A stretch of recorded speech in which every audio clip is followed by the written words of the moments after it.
Hello and welcome. If this is your first time with us, thank you for stopping by. You are listening to Choose to Endure, the show dedicated to the non-elite runners out there, where we share stories, interviews, gear, and training tips specific to the tail-end heroes of the ultra running universe. If you haven't had a moment to do so yet, please consider heading over to your favorite podcast app. Hit follow, rate the show, and if you're getting something of value, leave a review and let others know. My name's Richard Gleave. I've been running ultras since, I think, 2017. I have taken on and finished numerous ultras now, all the way up through 220 miles, and I am unashamedly a member of the back of the pack, just like many of you are. Now, today, we are diving back into the world of race directing with two incredible guests, Kelli and Jeremy Nicolosi, the powerhouse team behind the all-new Beast Trail Racing. Kelli and Jeremy just launched their new race company with the inaugural Père Malfait race. This was held at the stunning Bussy Break Wildlife Management Area in northern Louisiana, and they have already set the bar pretty high for creating inclusive and challenging race experiences. But that, folks, is just the beginning. Over the next year, they'll be hosting events in both Louisiana and Nebraska, tackling the unique challenges of organizing races across two pretty different regions.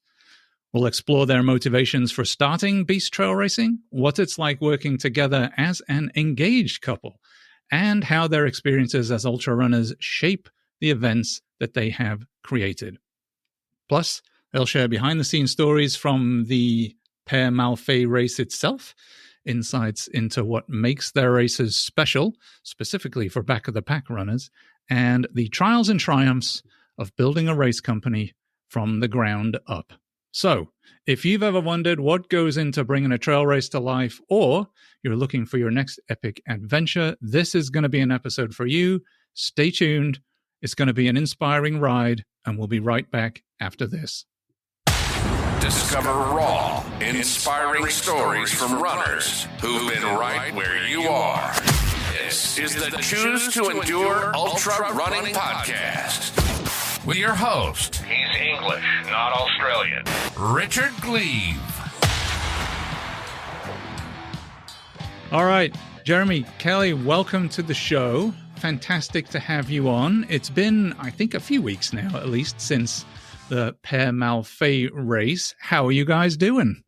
Doing great. We're back up in Nebraska, and it was plenty cold when we got back up here. Yeah, Nebraska is very different, I would imagine, at this time of year from Louisiana, even North Louisiana. I would imagine it's pretty chilly up there. Yeah. It was high 60s all day in Louisiana, and then we come back to, 30 raining? Yeah. There was about a week where the high was in the 20s and 30s. Yeah, not for me. You can have that. I mean, I love Nebraska. I really enjoyed my time in Nebraska, but Nebraska in the summer, I think, would be where I would be at, perhaps not in the winter. Mm-hmm. Now, you guys have both done a bunch of running yourselves. What inspired you to start Beast Trail Racing? Was there a specific moment or experience that pushed you to take the leap into organizing your own races? How did Beast Trail Racing come about initially? So, Richard, you're like this one. We have a good bunch of groups back home for me in Louisiana. Now, of course, in Nebraska, I live. Cardio Bullies, co-owned by Ryan Harris and Spanky. His name is Jake Jones, a.k.a. Spanky. Spanky? Yeah, Spanky is his nickname. We got to get into why Spanky in a minute, because I can't leave that one alone for sure. But continue, yes. I don't know why they called him Spanky. That's just what I known him. So I'm probably not allowed to ask questions about that because they already know where I'll go with my off the track mind. But it was more me and Ryan that became really close. I called it the penthouse in Slidell, Louisiana, that I used to pretty much live there outside of my apartment. So we'd be drinking bourbon a lot at nighttime after work, and we're shooting ideas out. And it's always about running, and he knows that I go all over the place all over the states running. And he's like, we need to somehow incorporate Cardio Bullies with you running. Do we need to promote more on clothing line? Do we need to go with this? And then just one night it was, hey, how about you start up a race company and then kind of bring Cardio Bully in as like somewhat like an entertainment deal where they could do some of the aid stations on either, of course, drinking or having a party aid station or just taking care of any of the runners. And then once he threw that in my head, I couldn't stop thinking about it. So I was like, all right, well, here we go. So I was like, we'll start a race company. And of course, the only way to do it is beast trail racing. So our motto is let your inner beast run wild. So that was the first idea. And then, of course, me and Kelli had our relationship that we were doing long distance. And I turned to her and I was like, I start this. We started together. So that was a little bit of how that worked. And then the goal was 2025 was supposed to be our first races. Yeah. And then we threw a race together in July for my sister and Chris Klug Foundation for organ, blood, and tissue donation. Brilliant. So that was our first race that we did. And then Pear was pushed a little bit up. We wanted to do it in March, but with a lot of fishing out there, the park manager was like, hey, November or October is going to be your best months. And so October was pushing a little too much. So we went with November, even though it was only, we had 7 months to put it on. And I don't like that. I'd rather have over a year. So that's where that kind of went. And this idea wouldn't start unless Ryan, with a nice glass of bourbon, that's where Beast Trail pretty much was created, in the penthouse dining room with maybe a glass or two of bourbon, probably two. Ryan Spanky, right? Ryan Harris and then Jake Jones, aka Spanky. They're co-owners of Cardio Bullies. So Cardio Bullies is more, it's more like a run group. Yeah, it's a run group. Let's get engaged. Yeah. Let's push each other to go get miles out, and they call it bully miles. So you go get your bully miles, and then after each run or race, you hang out, drink a beer. Spanky likes Coors. I don't know why. Is that even beer? I don't think that's beer. That's just water. See, it's basically water. Now he's going to be upset. Now he's just going to cut off the podcast for the rest because we just knocked the Coors deal. Yeah. But so after the race or after runs, we just hang out. We talk about everything. And then, that's how the group was started. And they brought me in because I ran with them in Mississippi. And from there, it's been a brotherhood since then. It sounds very Louisiana. Like we think of this over beer or bourbon or a hurricane here or there. Sounds excellent. Where did the actual name Beast Trail Racing come from? Is that related to Cardio Bullies, or we're beasting it? Is it related, or is that something totally different? No, so I have two nicknames in the trail community. The first one is the Snuggler. So backstory is I like hugging, I like cuddling, and then of course if an animal comes through a 100-mile race or a 200-mile race, I mean if it's looking a little cuddly, I like to snuggle. So that name came first, and then Beast came a little bit after because I was doing all these hundreds month after month, doing 3 races a month, just putting in some miles that probably was stupid, but in my mind... Definitely stupid miles. Yeah. But in my mind, I thought it was awesome. And then so it just became, you've been beasting it, you're a beast out there, and I don't consider myself as a beast, but I was like, well, if we're going to put a name as a company, we got to grab you. So what other way to grab it is, hey, go be a beast out there for the day. And then guess what? Go put your work clothes on and go back to work. Yeah, I think the logo is pretty cool too. If folks want to go out and check the logo at the end of the podcast here in the notes, I think the general concept is pretty cool. Now, a lot of folks out there would start with one race if they were starting a race company. Now, you guys, I think, have, maybe 6 races or so, if I'm not mistaken. Tell us about your races and what you currently have on the slate and what makes them kind of cool and different. I mean, the sensible thing would have been to start with 1 or 2, but ultra runners aren't known for doing the sensible thing. Very true, yes. For a little bit of background for people who don't know us, so Jeremy and I met at the Cowboy 200 in 2023.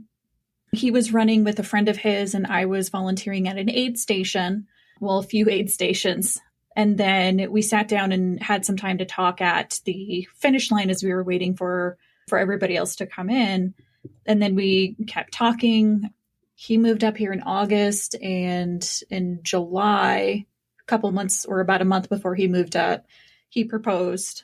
So there's been, I don't know, I want to say like almost half of the times that we were talking through the winter or for this past year, about half the time it's been related to a race. It's definitely been a big piece of it.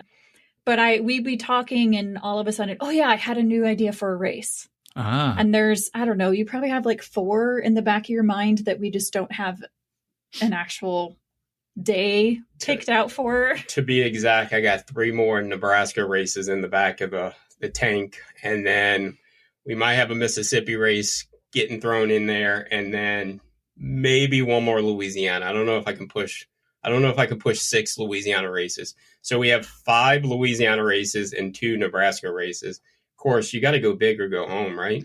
Well, that's right. Absolutely. So for the folks out there, what are the races? What are they called? What kind of options do you have for them? Because this will be your first run through, right? These are all now 2025 races. So yeah, I would love for folks to be able to go look them up and go find them. So I'll start with the Louisiana one. So we'll jump off a little bit where I'll leave Nebraska for her because, of course, this is her home state and then Louisiana's mine. So that's my little baby that I like to call. So the first one in 2025 is going to be March 8th, and it's Go Wild Ultra. Of course, it's spelled just like Louisiana, GEAUX. And then that option is a 50K and a 50 miler. That's going to be in Dolan, Louisiana at Lake. I'll probably say the park wrong. Of course, I'm from New Orleans up north. We do a little bit of different on how we pronounce Lake Bisney State Park out there. So that'll be in March. And then we changed the Blue Ducky 5K Waddle to May, right around my sister's anniversary. So just a little quick background on that. In May 2022, I lost my sister at 33 years, young, I always call it, not old, to a heart attack, and she was fully handicapped. We donated her organs, and so the foundation I'm with is Klug Foundation with the organ, blood, and tissue. Every race, we always throw those in there so we can get more awareness. So the whole thing about that race is to bring awareness. One person can save 8 lives. Well, Stephanie, that's her name, saved 8 lives. We donated all her organs, everything we could that they offered, we did. And so it's a big part that she's my warrior. She's my hero. And as much as I can get that name out there and as much as I can get CKF out there as well, I'm going to do it every which way. Now, this race is completely a 5K. We take all the proceeds that we can, minus whatever the medals, shirts, and whatever food we got to kind of put up a little bit, and then all of it goes as donation. So nothing is made for Beast Trail. We probably take a big loss on this, but at the end of the day, it is what I want, and this is how we're going to go a little bit further. And so that'll be in May. So we moved, that was originally July. We moved it back to May to get it around her anniversary. And then that's May 17th is when it's going to be in 2025. And to kind of expand a little on what you were saying, we have just a couple discount codes that we use for any of our races. And one of the discounts is 10% off for anybody who is an organ donor. And that's in honor and memory of Stephanie. Brilliant. The company he was talking about before, CKF, the Klug Foundation, he's, I guess, sponsored by CKF for Leadville 100. But wow. He's run that for the past 2 years. Hasn't quite made it to the finish yet, but that's a pretty tough race. This year, he had elevation sickness, but he also was coming from New Orleans. So negative elevation. About as flat as here in Houston, I would say. Well, you're actually below us here, so that's even worse. The training wasn't there, but look, at the end of the day, I DNF 2 years in a row, so we got to do it one more year. And if I don't make it, I'll still be out there every year with the foundation. And then on all our race shirts, it's always we'll have Klug Foundation on out there. Any of the swag that we have in our bag, we'll always have something with Chris Klug in there. It's just a thank you for bringing more awareness to other people, and what else can I do to help you out? Because a lot of people don't understand how being a donor is such a big deal to help a lot of people. Yeah. It's a struggle to get people like on the waiting list for any of the donors. So that's just a little side note on that. We have more information with our Facebook page and our websites. Wonderful. So then we go to we go to July in Louisiana, and it is Diablito 50-50. It's the Baby Devil. It's a 50 miler and a 50K. It's going to be in Tickfall Park. That one's going to be hot, and it's going to be nice, and that's why we're calling it a Little Devil. That'll be hot. And then we fast forward to October, and we have El Diablo Hundo, the Big Devil. That's going to be in Dolan, Louisiana, also at Lake Bisney, and that's going to be a 100K and a 100-miler. And then back in November, we'll be back for our second year for a pair. And, of course, that one's the 50K, 16-miler, and 8-miler. Fantastic. And then our two Nebraska races, the first one is in April. It starts on a Friday, the 25th, and it goes to Sunday, the 27th. And that one is a timed race. So it's a 2.5-mile loop. It's modeled a little bit after the Styx. Right. Chase and Casey Hammond are RDs for that one.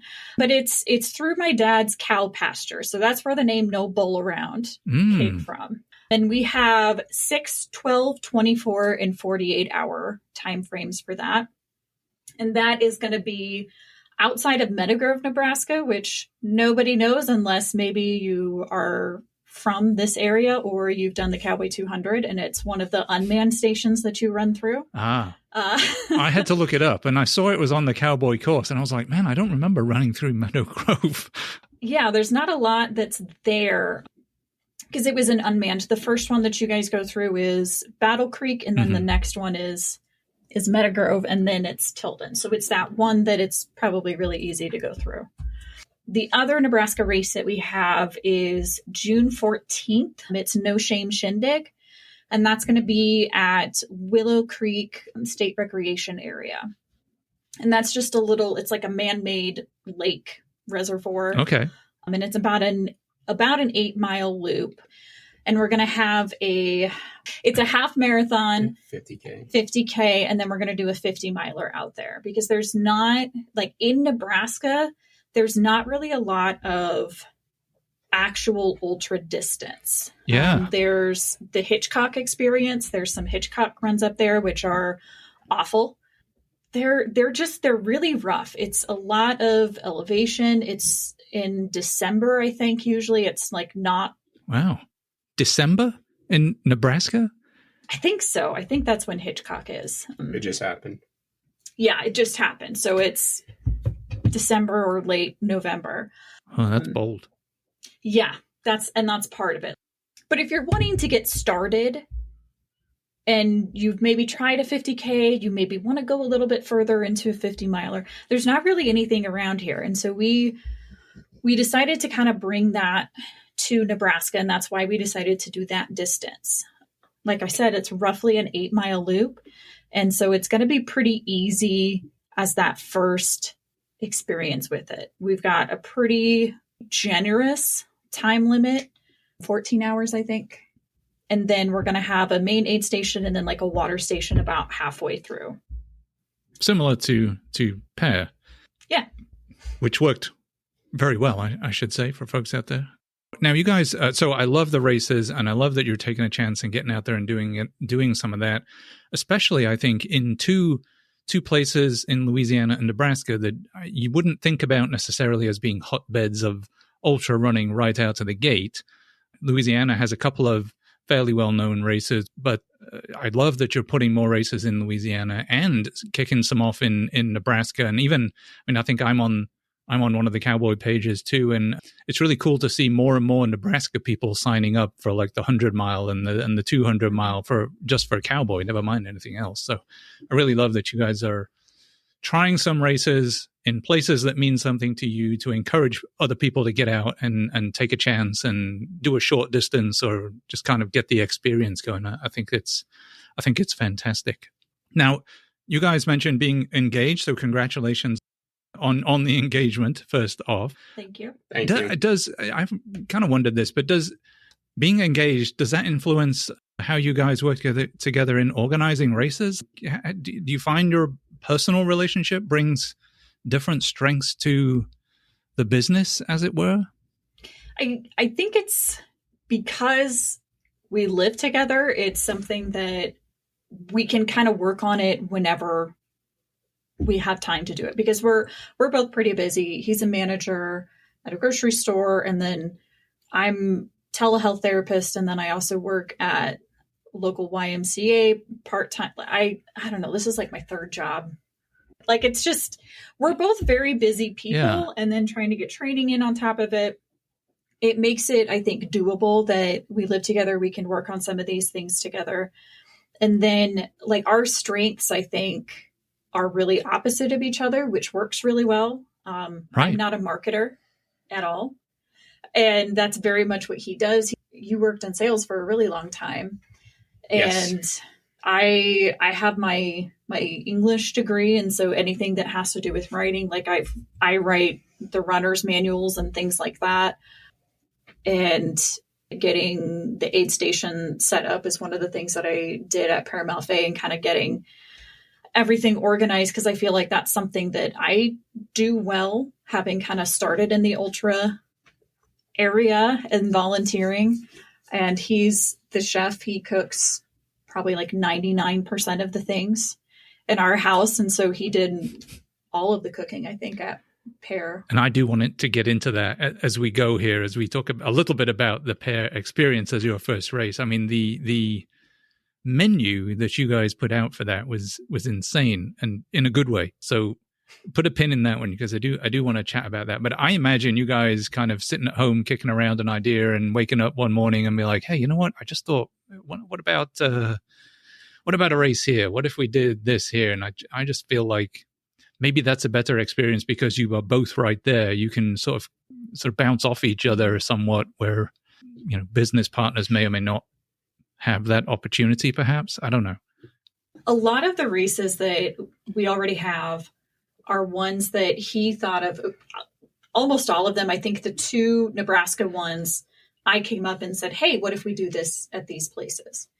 All of the Louisiana ones are him. And we would just get on the phone or FaceTime to do our call, because we talked like every day on FaceTime for at least a half hour to an hour before he moved up here. And he would just get on, hey, I have a new idea for a race. Or he would send me a link to some place. Hey, I want to do a race out here. So a lot of the early planning we had kind of already done, but it's a little bit easier now to do it, and doing a lot of the planning and like prepping for it, packing for it is a lot easier when we're both here and can do that. And then he's got, you know, like he said, he's got a few other ideas that we're planning to learn from our 2025 races and see what works, what doesn't work. Yeah. And build from there. Definitely some trial and error. Yes, correct. Trial and error. Yeah. Go ahead, Jeremy.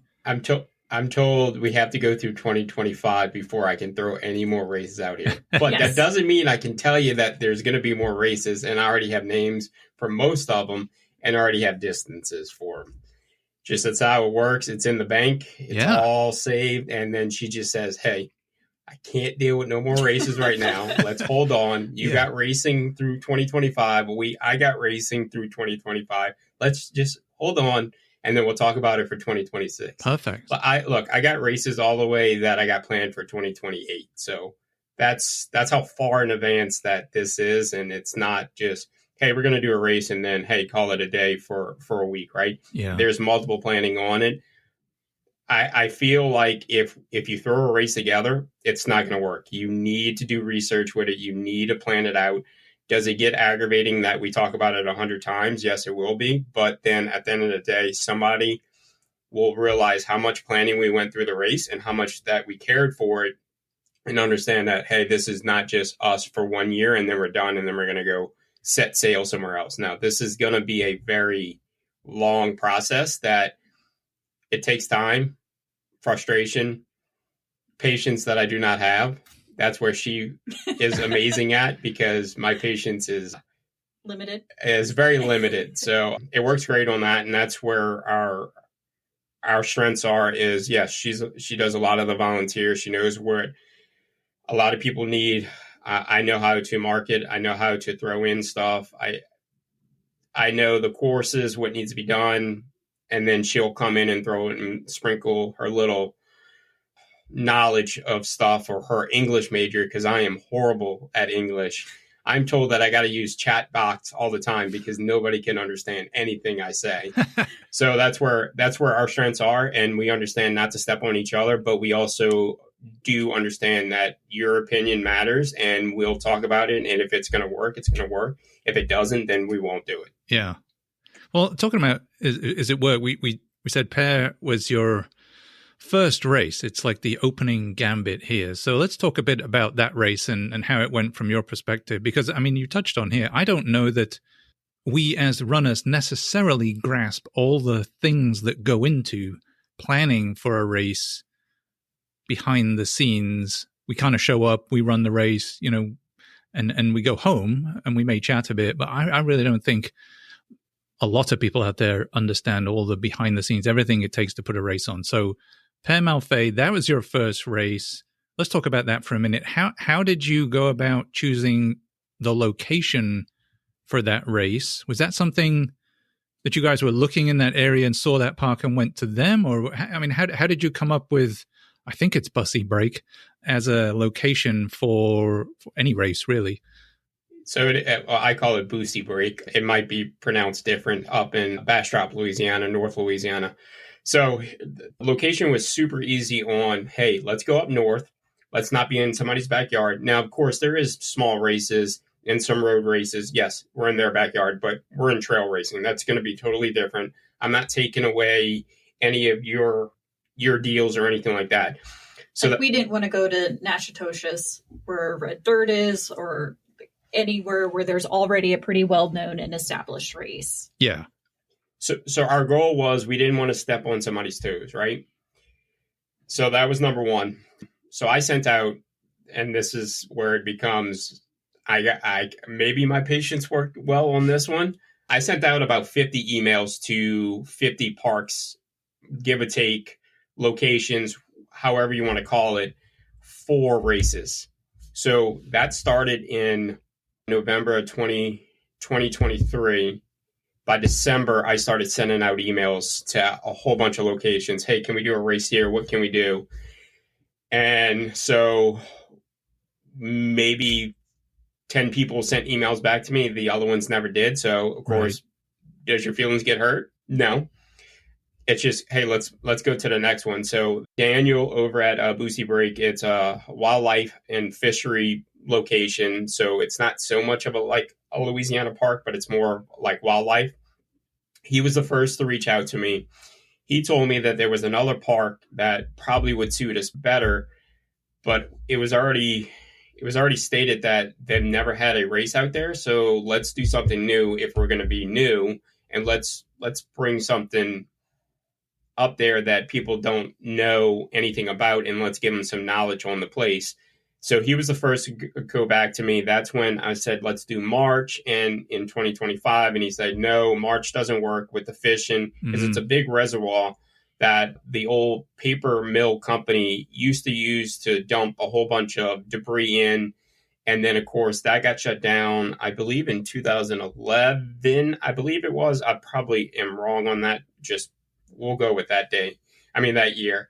And then from all that time, they got donated, and then it took them all the way to 2020 to get the reservoir up. They did it, so it's technically a trail levee, and it goes 8 miles around the reservoir. And I was like, that's perfect. It's great scenery. It never gets used, where that'll be one of the lessons that we learned that we'll talk about.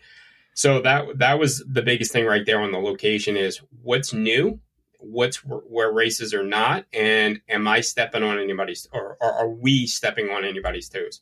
So that's where that location came from.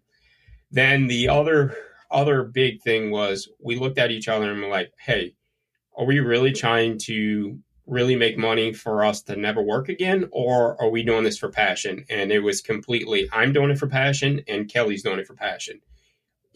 Look, we still need to make money to keep the business going. We know this. Everybody knows it, but we're not going to come out there and hurt you on your pockets. We want you to go to the location, either spend some money on a hotel or the park or a dinner out on the restaurant, or go shopping at the local places, because the more money we can put into those local places, that means that town can boom a little bit bigger and then be a little bit nicer. So, and then we're more likely to be invited back. Correct. Too, if you know that there's going to be a little boost to the local economy. And that was our biggest thing. So we don't want to hurt you with your pockets. So of course we were told numerous times that, look, your prices are super low. You might need to get them up or you're going to run the company into the ground. But there's another part to that even works out even better. So of course, me as a salesman, let's go get some sponsors. Mm-hmm. So the sponsors are easy, right? I can pitch you an idea of this. So I have multiple details on how getting a sponsor is. You'll either get a name on the shirt, you'll get a special swag where you get to put items, whatever item you want, you can get your logo on it. We also do the certain aid stations will be called their name. They'll also have a banner. There's multiple deals on that. So when they donate money for us, it goes straight into the pot. So for that race, we take some of that money out, and then that's how we get the nice swag. That's how we get the nice shirts. That's how we get the nice food. Yeah, we put up a good bit of money for that, but they also help us in the back end. Hey, this race is going to be nice. You're paying for a good race. We're also getting your name out there. And then the other thing that we're going to start in 2025 is each month, whoever is our sponsor for our local races, so we keep it separate. Nebraska does local, or we'll do local with Nebraska and then local with Louisiana. Mm-hmm. And then we'll do a shout out. So that month, whoever it is, my top sponsor will get the first deal, and then we'll go down from there.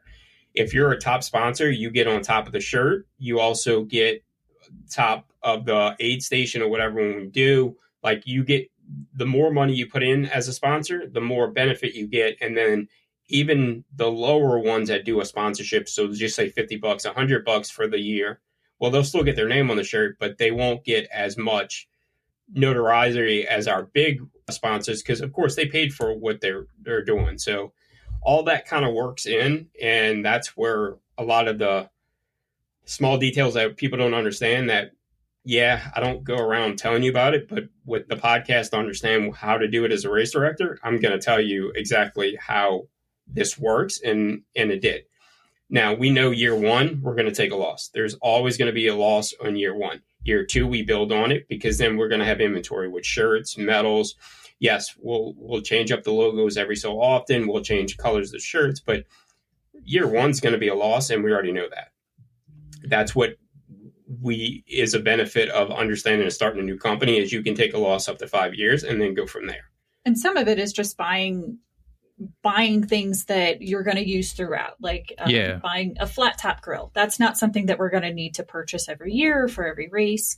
Our arch, that's something that we're not going to need to purchase for every year and every race. And those aren't necessarily cheap items either.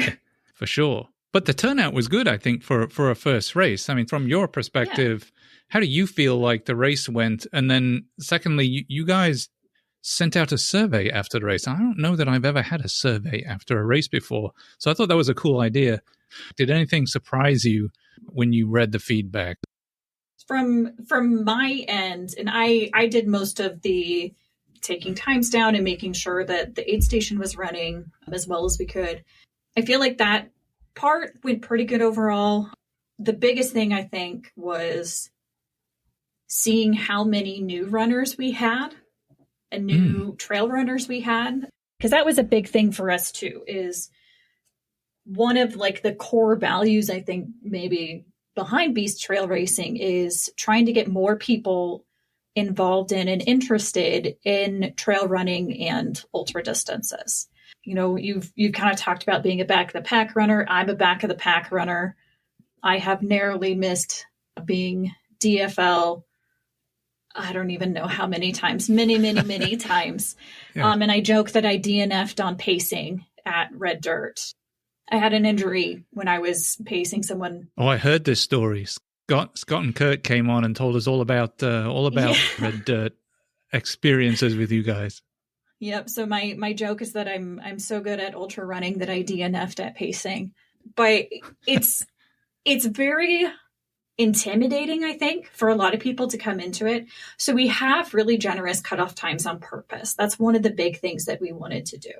So coming into this race, first year, I think we both expected like that 25 to 50, like 50 would be over the moon of what we expected. But we were figuring about 25 to 30, and we had 39. We had 39. Well, of course, our goal is always to have 100, but we understand that you got to start somewhere. And yeah, look, my biggest little quote that I always use: Rome wasn't built in a day. So we know we got to build this. We know we had lessons that we learned. Some stuff was exceptional. Some stuff was just total bonkers. And do you want to talk about the course? we'll talk about the course in a second. That was a little disappointment on my end, and a little frustration of understanding that maybe an easy course for me is not an easy course for back of the pack or slower. Anybody else. So now the description of the course has to go through 3 or 4 more people before I can post it. That was a big lesson to learn.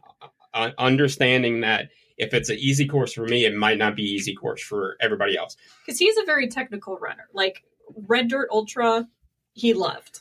He loves that course. You would probably go back and run it just about every year if you could. Yeah, I would. Yeah. I would. So, but of course, we always shoot high. So 100 would have been the beautiful first race, but we had 39. Of course, everybody finished, even if you drop down. So we do the unofficial drop down time, because at the end of the day, you're going to finish a race. You paid for this. You're still going to get a medal. It might not be the gold mileage you wanted, but you still finished the race and you still got out there. So we want to tell you thank you, and we appreciate everything. Are you upset that you didn't finish your time or your distance? Yes, but we're there for you and support. And that was the biggest thing. Like our last 2 that were 10 plus hours for the 50K. It was just over 10 hours. And they were like, we were still out there, and they were like thanking us. And I'm like, we're here for another 4 hours. It did not matter. And we were going to get y'all through and make sure everything was finished, and had a cook meal for them at the end. And of course, them thanking us 100 times was probably the highlight of it, because look, we're out here for you. Yeah. Are we enjoying it? Yes, we are.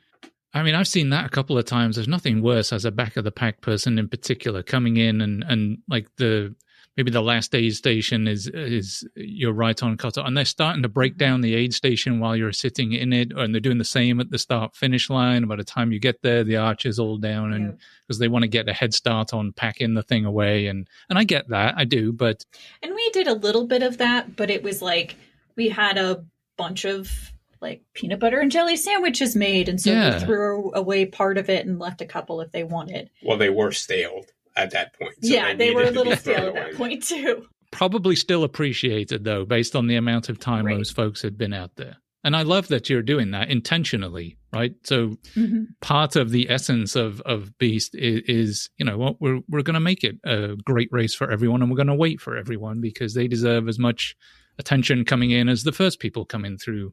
Arguably, maybe more. I mean, they've been out there a hell of a lot longer running around and trying to push themselves. So especially if we were going for the group of people that are relatively new to trail running or ultra running, you got to give them a chance, right, to get around. No, there are few people are great out of the gate. There are a lucky few, but most of us are not. And so I think it's really cool that you can go to a Beast trail race and know that you get more than enough time to get around and get through any of the weirdness that happens throughout the day, and still have a finish line to get to that isn't going to be broken down by the time you get there. So the experience was overall was perfect. We made mistakes. We understood what the mistakes were during the race. And then when we did the survey pretty much said, hey, these were the weak points, and this is where the strong points were. One of the weak points was the trail. We had some big divots in there, some ruts that you want to call them, little ankle breakers. So that was a big deal. And what the survey worked out perfect was I sent that to the park manager, and of course he responds back to me and saying that they're going to work on the trail and they're going to redo it all and get it all flattened and get it better because they want more races out there. Cool. For if it's not us, more races, but somebody out there for races, or even just more people around that trail. Yeah. You get more traffic, then of course that gets more for the local. And then all of a sudden you realize, hey, I can go fishing here. Right. And so like, it's just everything kind of plays into, hey, I scratch your back, you scratch my back. So, and I told him, I said, look, everybody loved a scene out there. The problem was everybody kept staring at the trail on the ground to make sure that they didn't break their ankle. And so that was a big lesson learned that, yeah, I thought it was fast and easy, and then realized that my technical trail should be just put on side for racing, not as a race director. So I have now Kelly to go back on. And then of course you were talking about Scott and Kurt. Those are our two team members for Beast Trail Racing as well. They also get thrown ideas. Hey, tell me what this worked. Tell me what didn't work.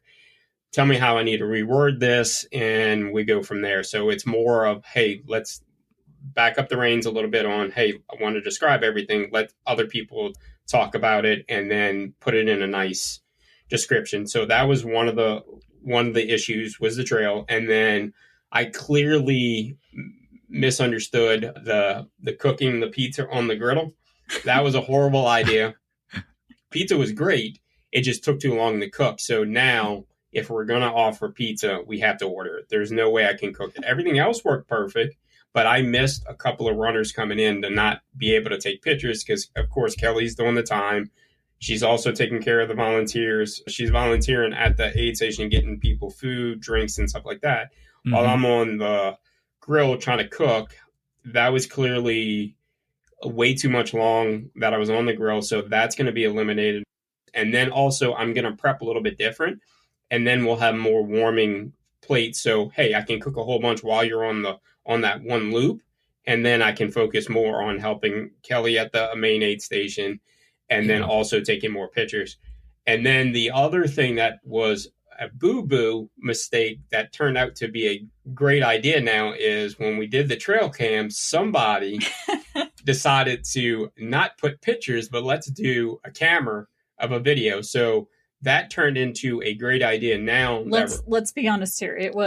I thought that I had it on pictures, and it was actually on videos. Yeah, I thought it was a quick picture, and then it turned into 10 seconds of video. So that turned into a great idea where we're going to introduce a second trail cam for just pictures and one for video only, because how many times you're out on a trail and you're like, I wonder what I'm doing while I'm running and stuff like that. So now you'll get pictures and you get videos. And a mistake turned into somewhat gold because we had some very comical deals out there of some arm flexing, some almost mooning, and then getting tongued and all kinds of good stuff. All good stuff. But now we'll put a second trail cam to get pictures. And then, of course, the facilities. Sometimes it's going to be hit and miss. I mean, the bathrooms you're at a Louisiana park, wildlife and fishery. It's going to be difficult. Unless we go in there and redo it all ourselves. I can promise you as much as I can, but with bathrooms and facilities, we're out in the trail. So I understand some people were a little frustrated that it was a little disgusting, but I've been to places where they haven't even had bathrooms and you had to go in the woods. Yeah. So let's scooch over to the survey part of it. And that came from, we're both new at this. And we have ideas of what we think would work really well. We have an idea of what we thought went really well. But there's always that experience, I think, of any runner. Afterwards, you kind of chat with the other runners about, hey, what did you think about this? And this was really great. And I didn't really care for this part of it. But not a lot of that information necessarily gets back to the RDs. It's kind of just everybody processing their own race.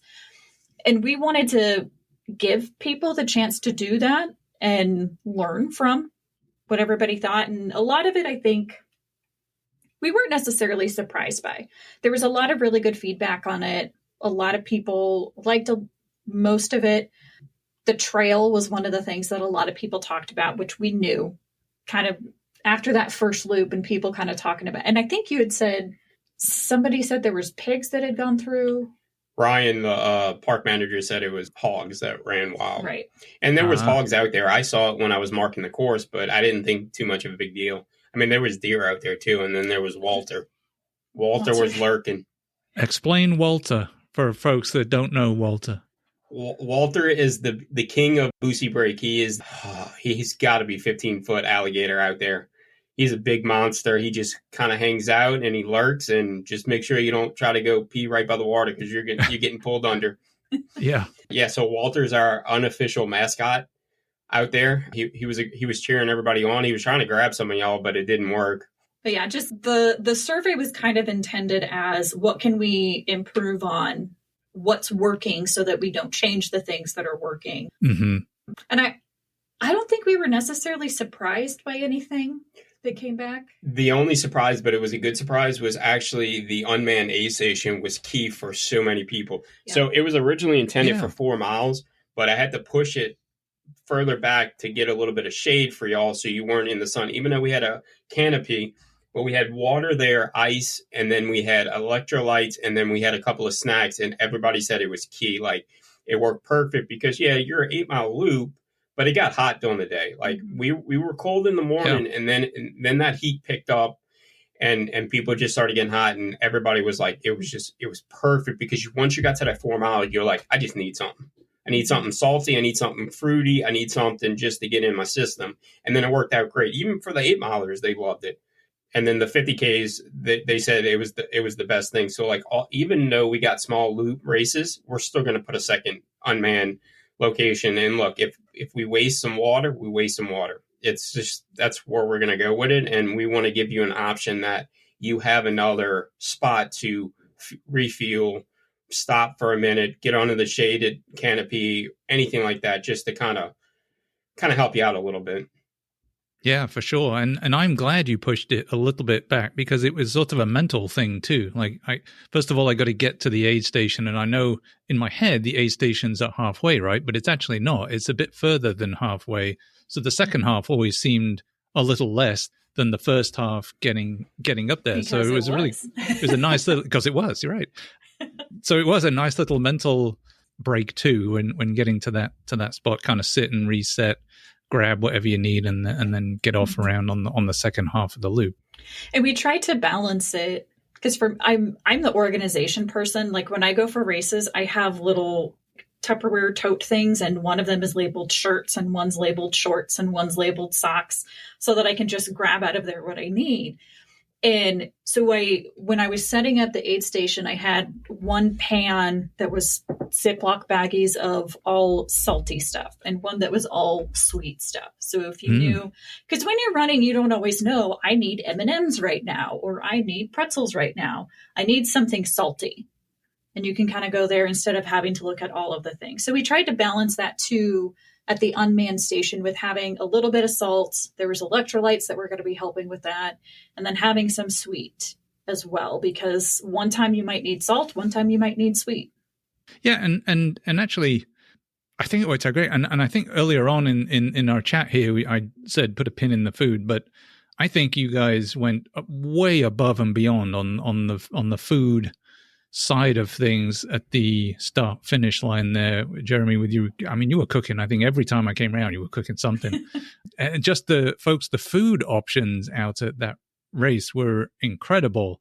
I don't know if I mean, there was so much of it. There was a lot of savory foods coming out, a lot of vegan style food, just loads of stuff to eat, grab and go on your loop, which I thought was absolutely incredible. So thank you for that. Is that something that you guys feel like, we were doing it sort of to get a feel for what this is going to be like, and maybe that'll change. Is that something you plan on keeping to some degree at that level for other races? I mean, I don't know, for me, I would come to one of your races just because I know the food options are out of this world, and I can count on that as a runner, to where it's not just, and I've been to some big races where you get a handful of gels and some fruit snacks and an Oreo or two and some, what do you call them, Pringles, and that's just not enough for me. I want real food. I think too, especially when you're talking where one of the core, I think, populations that we're wanting to focus on is newer runners and back of the packers. You need more food than the front of the pack. The elites and the people at the front, they're going to be in and out in a few hours, and they don't necessarily need a lot of extra food.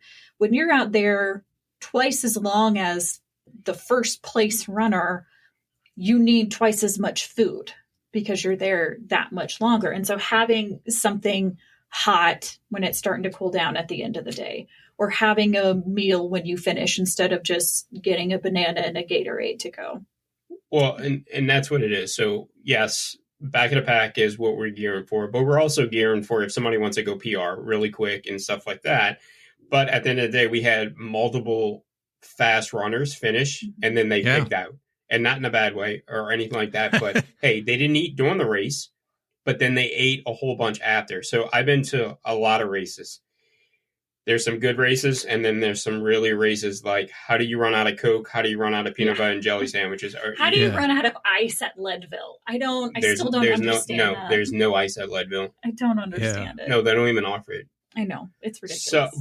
So getting to that is, we're going to feed you. And if I got extra food, I got extra food. I'm good with it. That's fine with us. Or you're not going to go away where you're like, I'm hungry. No. You're going to go away and like, can I have more? Or I'm coming back to this race just to eat. I'll take 30 hours to finish a 100-mile race just so I can eat the whole time. Yeah. So, yes, I know it was a 50K. I know it was a 16-miler, and I knew it was 8-mile. But I'm going to feed you like I'm almost feeding you 100. The only thing that we're going to add more on 100-mile races is a little bit more hot food and a little bit more during the night. You know how it is. You're going to have some ramen noodles. You're going to have some potato soup, a little bit of warmer food than that. Mm-hmm. But other than that, it's going to be every race is we're going to have a ton of food. We did learn that we do need to put a little bit of a small keto little side for a couple of races. Okay. Runners did not realize that. I thought the vegan was a little bit more geared, but a little bit of extra learning on that, but it works out great. Or that might be something that we are a little more clear on with registrations, or giving that option as like, do you have any dietary requests? And having a vegan option, even there's a lot of runners that even they might not live or eat vegan most of the time, but during races they eat vegan because it's easier on their stomachs, or because that's what they've trained their bodies to, whatever it is. Like, I don't really care. There's some vegan options that I really like that are really great. Yeah. The vegan ramen, I think, is better than regular ramen. And you can fight me on that one. I think it's true though. But we didn't realize, we did have one or two runners that were keto, and they had kind of talked about there weren't a lot of options for them, because when you think of longer races, you typically think of things that are carb heavy. Well, that's awesome. Yeah. And I will say too, talking of the menu, not only was the food at the race itself really plentiful and filling, but you guys actually sent out a menu, like a post-race meal menu in advance too, and said, hey, here's a couple options for when you're finished. Let us know what you want. We'll cook you a burger or whatever it is after the race. So this is your post-race. You finished and you get to sit down and chill with a burger or whatever it is. And I thought that was kind of cool too, and very different. So, kudos to you for that. It can't have been cheap, but at the same time, I think that created a pretty unique experience and encouraged people to stand around and talk after the race that you were referencing earlier. Just sort of build some of that community aspect by having people sit down, and there was a bunch of us milling around by the start finish, watching other runners come through and just kind of chit chatting afterwards. So I think that's a great way to start building a community, even though it might have cost you a little bit extra on the food side. Mm-hmm. Now, tell me, and we talked about the trail cam too, and I'm fascinated by this because I must have missed that at the beginning of the race. So I missed that totally. So I didn't even know there was a trail cam out there, even though every loop I saw the sign that said, like, smile, you're on camera, I think. And I thought, oh, that's nice. Maybe Smile the park ahead, has a camera out here. Yeah. So I didn't even realize there was a trail cam. But I'm fascinated by where you got that idea, even if it was a kind of boo-boo, so to speak. I think that was super cool and really unique and interesting. Where did that idea come from? So we want you to have the experience. Look, a lot of people are like, I don't care about pictures, but then a lot of people are. A lot of people like trail racing pictures just to see they can show their friends or anybody and like, hey, look what I did. So the problem is it's two of us, right? I can get as many volunteers as I want, but none of us are photographers. And why should we spend or make you spend more money on a photographer when we can get pretty much the same concept a lot cheaper and then have it right then and there?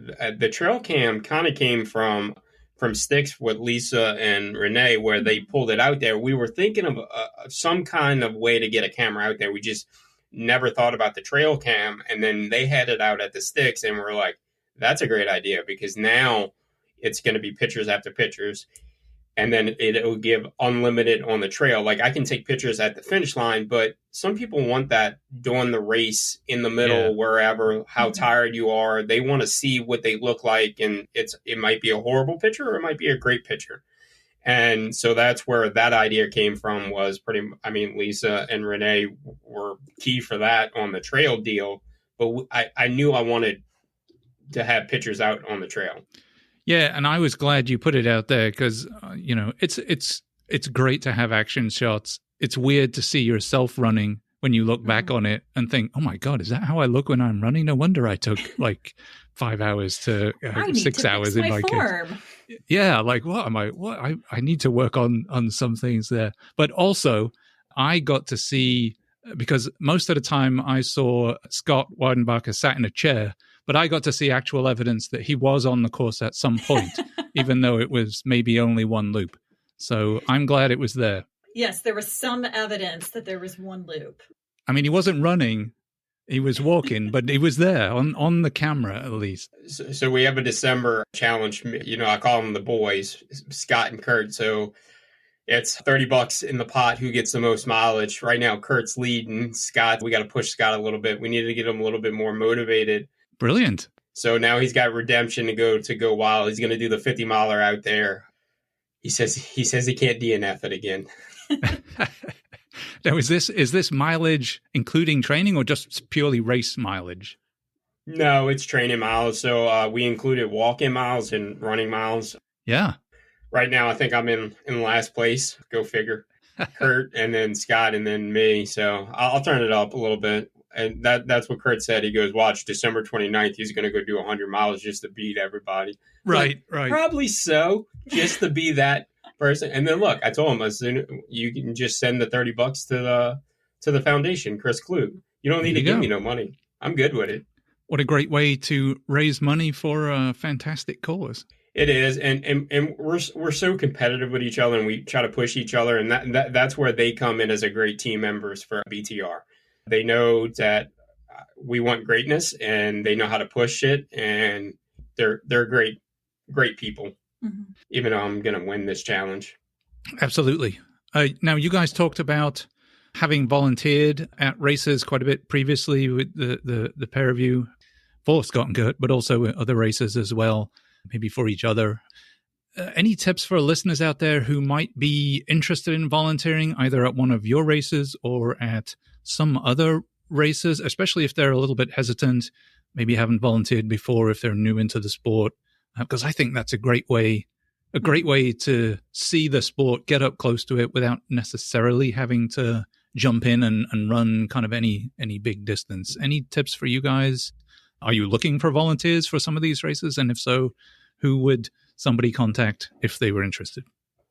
Kelly has over 1,000 hours of volunteers, so I'll let her stick with it. I don't know if it's 1,000. I got like 5. Hey, they all count. Yeah, I honestly think that I like crewing and volunteering more than I like running sometimes. if somebody's thinking about it or unsure, I would absolutely recommend volunteer somewhere first. For me, that's what I started with, and it gave me a really good look at, here's some things that I need to think about that I wouldn't have known about, coming from a background of road running and doing a lot of half marathons and one full marathon.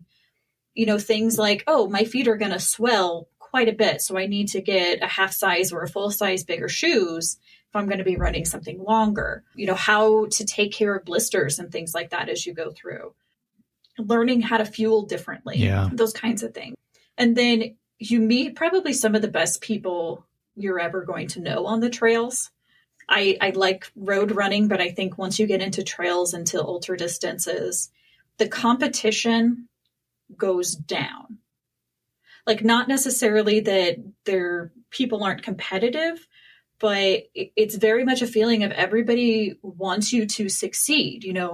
At the Sticks this past summer, partway through one of the loops, my light went out. Jeremy he calls it party pacing me. So he was running with me at my pace, trying to help me get to my 100 miles. And my light went out. He had his, and we ran across, who was it? One of the Buckleheads guys, the really tall one. Jonathan Prosser, yes. We ran across him and a couple guys he was with, and I'm like, yeah, my light went out. And immediately they all start looking through their packs if they have an extra light or extra batteries. And I was like, no, I'm going off of his. I'll be fine till we get back. But there's that instant, I'm going to help you however I can, that I don't think you get in other types of running. And I think there's a lot of intimidation with that, but from my experience, it's very welcoming. Most people are very welcoming. If you're there to volunteer, the RDs are going to be extremely thankful for you. And we're going to be looking for volunteers, and you can contact either one of us, beasttrailracing@gmail.com. As far as like other suggestions, I'm a night owl, and I think that helped me quite a bit. I volunteered at a lot of overnights. Overnights are hard to fill.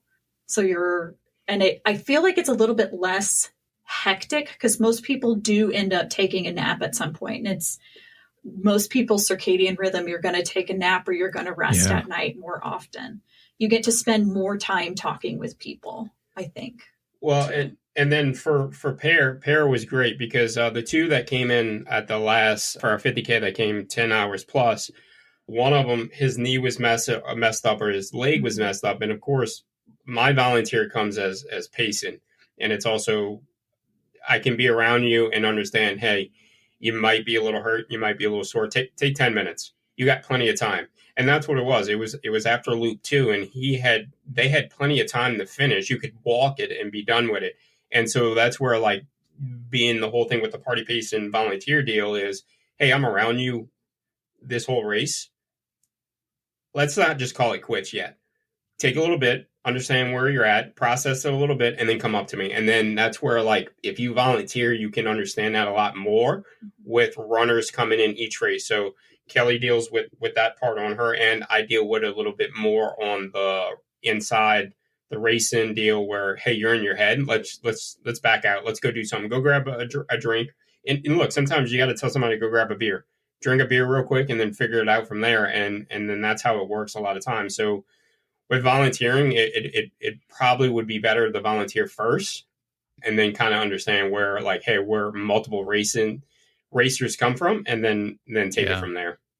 Okay.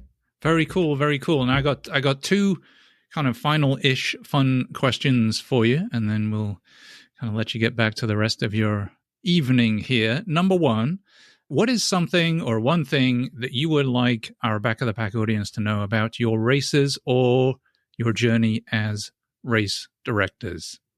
So first of all, we do not do any price changing. It is a one-time fee. So our biggest deal is, and we get it, life happens. And we understand that it'll be a last minute sign up. Either you had a race in mind, they sold out, you got hurt, and then all of a sudden your doctor cleared you, or you just said, you know what, I'm going to go race.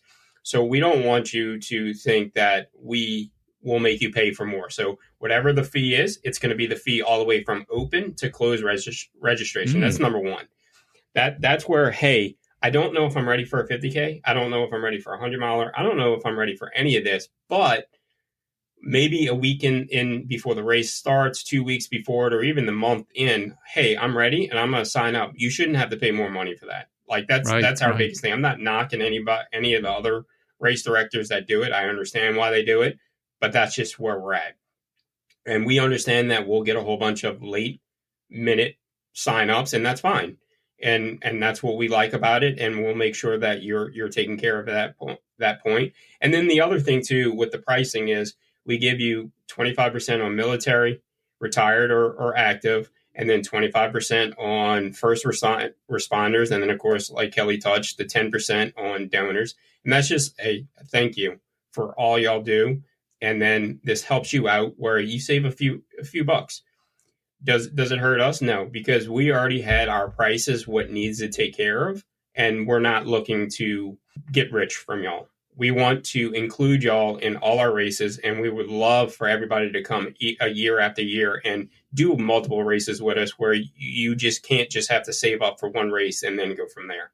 You know, that's one of our biggest things on the price. And then, of course, we're going to give you a ton of time to finish. Hey, look, if you come in at 14 hours and 10 minutes, we'll call it 14 hours and you click your watch later. We're not going to kick you off the course. We want you to finish. You paid for this. You put all this training in, either for you paying it for money wise or training wise or whatever deal is. We want you to finish. Brilliant. Well, I think from my side of things, I mean, I'm a therapist by day is kind of how I phrase it. And that motivation piece, I think, is really big. And two quotes that kind of come to mind for me a lot are, you can do hard things. I think that's a pretty well-known one. And that's part of what we're doing is we're putting out there, especially for people who are new runners. You know, it takes a lot of courage. It takes more courage to do the thing that you're not sure that you can finish or that you're not sure you can complete compared to the person who knows that they can complete it. You know, it takes a lot more courage for that. And that reminder that you can do those hard things. And then a Steinbeck quote, now that you don't have to be perfect, you can be good.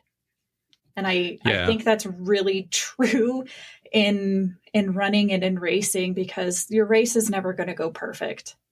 It's never going to be the perfect race. And just kind of knowing that it can still be a good race, even if it's not perfect.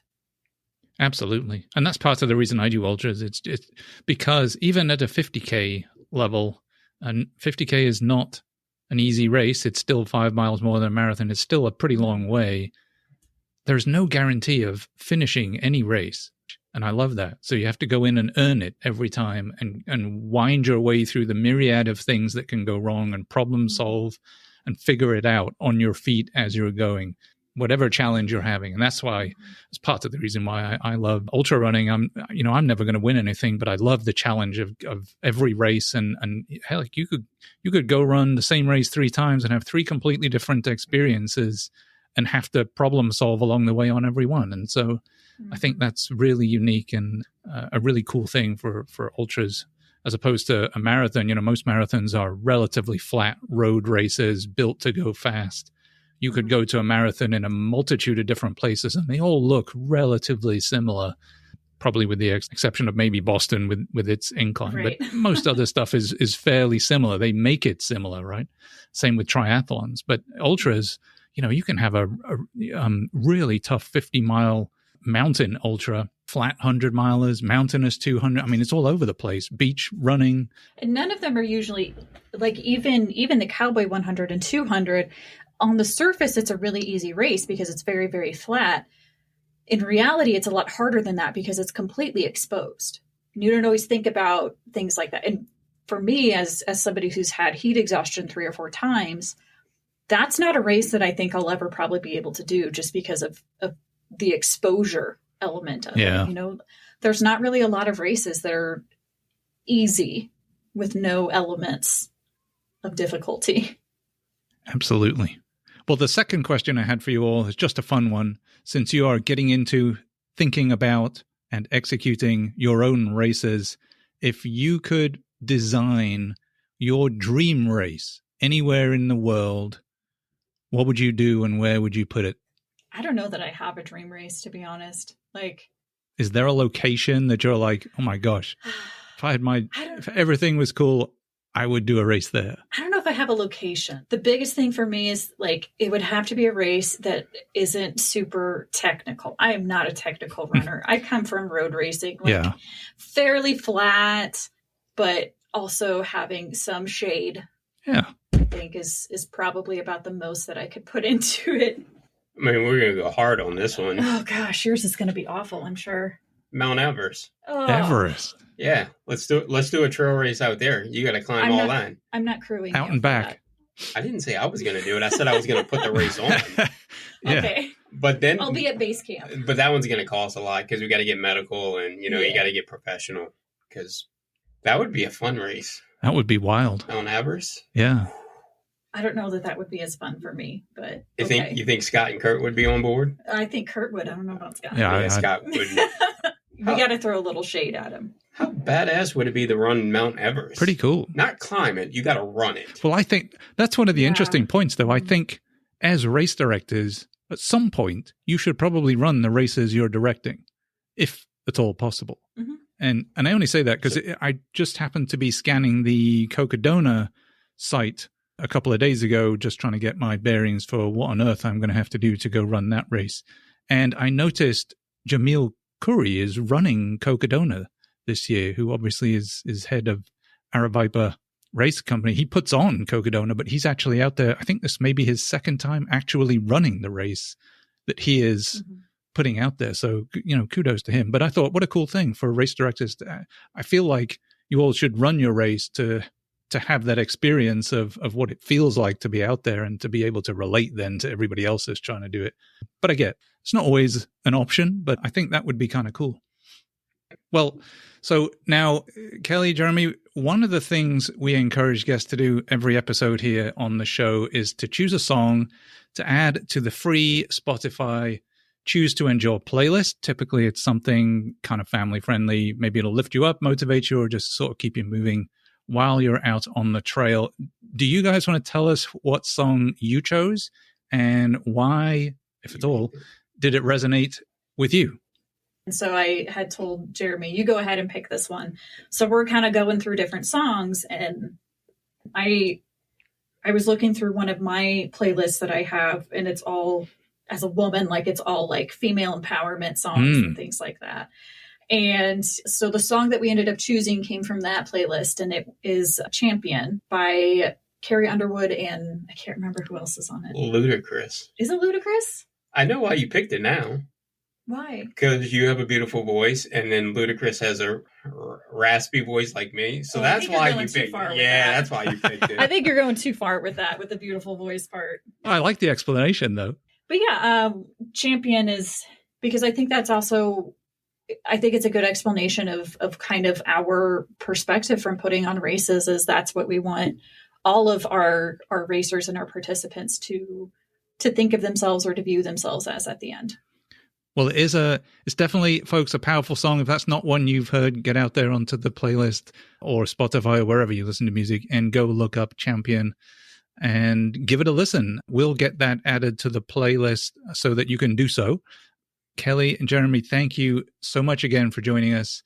I really hope this chat has given you guys out there listening an insight into the beast trail racing journey that we are really just at the start of. Before we wrap it up, do you guys want to let listeners know where they can go to find out a little bit more about beast trail racing if they're interested, and the races that we talked about earlier on? So we have a Facebook page, Beast Trail Racing. We also have Instagram, that is Beast Trail Racing. And then, of course, we're working on the website. English major needs to finish that for me. I have the advertisements all done, not a problem. And then also all our races are on ultrasignup.com. And then, of course, on Facebook, I post like 1,000 times. Yeah, you're pretty active out there. We'll post as much as I can. Then you also saw how many emails that we do. Look, Beast Trail Racing is on my phone. So as soon as the email comes through, I'm responding back to it. So we can give you a lot of details, but mostly it's going to be on Facebook with beach trail racing.